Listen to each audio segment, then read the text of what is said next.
On tonight's Top Gear.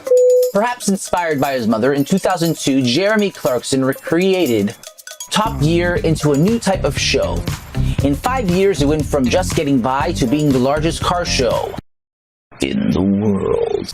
How did this happen? Let's begin with examining Series 1. Instead of a large team of musical chair presenters, there would be only 3. 2 of them would be new faces. The third was Jeremy. There was Richard, which at first glance, with an introduction like this, gives the impression that the audience would be in for more of the same until you see this. I've been really trying, baby. Besides his outstanding TV appeal, some of the segments he starred in were interesting as well. They would consist of the fastest religion or tradesman, or can a plane beat a car in a race? Highly compelling stuff. And there was Jason. Jason would lead the Cheap Thrills segments. The thing about Cheap Thrills is, when you have nothing else to excite you or nothing else is on television, that's when anyone would give a rat's ass about Cheap Thrills. He did do a couple of car reviews, but they were a bit dreary and forgettable. Just like Jason. Jeremy's role in the first series would be to do some power tests, but primarily to sneak in a talk show under our feet. Essentially, Top Gear was a talk show for men. It's unclear if the cast knew it or not. However, I think Jeremy knew full well what he was doing. In between showcasing cars and racing political parties or Daleks, the trio would chit-chat amongst themselves to a studio with some ill-at-ease people in it. But it wasn't all that bad, especially when famous celebrities came in to chat. Certainly, being a studio audience must have been dreadful, but the viewing figures weren't terrible, meaning people at home, at least some people, found Top Gear tolerable. Put them together, £5 can feed a family for a month. You? £5 for a sprig of parsley. Anyway. Series 2 saw a great improvement in showcases and a new presenter to replace poor old Jason. His name was...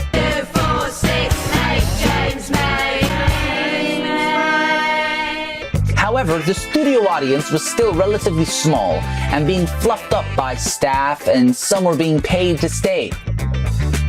A problem with a new show sometimes, even if it's brilliant, is drawing in a crowd. Luckily, Jeremy knew just how to do it, and he had in his circle people who knew how to assist with that.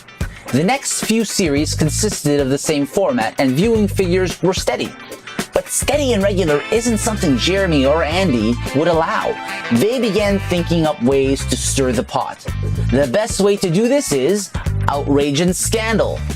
This is quite honestly the biggest load of limp-wristed twaddle I've ever heard in all my 5 weeks in television.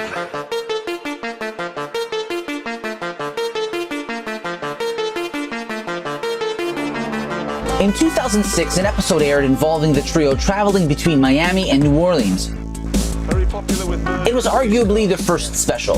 Only 3 previous murderers and they only paid $800. In the episode, they suggested classic Camaro drivers were murderers.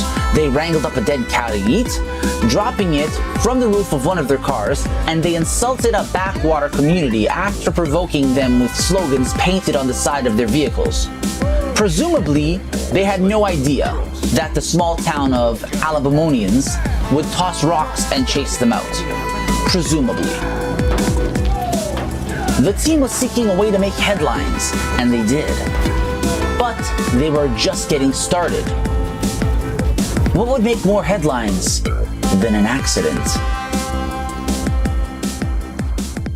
One of us blokes has now become Princess Diana. The last episode of the 8th series started just like the rest up until that point, but something changes for the first episode of the 9th series. There was a huge crowd and applause, from which point would be the norm. The bad publicity from Richard's accident turned good, and the viewers couldn't wait for the next mistake, but instead they found they loved the show. They were on fire and unstoppable. But they weren't done shocking the UK public just yet. Top Gear was going to the North Pole.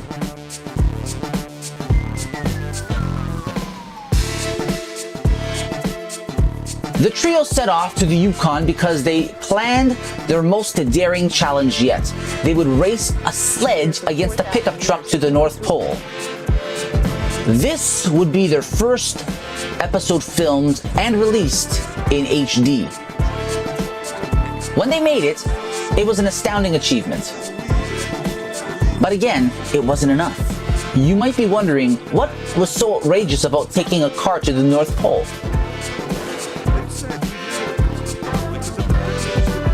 Well, Jeremy used the opportunity to poke holes at the global warming collective mindset.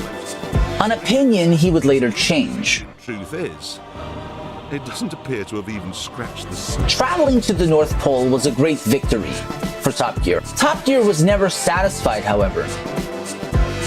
The team loved scandal. There's another element to Top Gear I held my tongue about until this moment. Now, remember when I said there would be only 2 new faces? That was true, but there was one more thing they added: a helmet.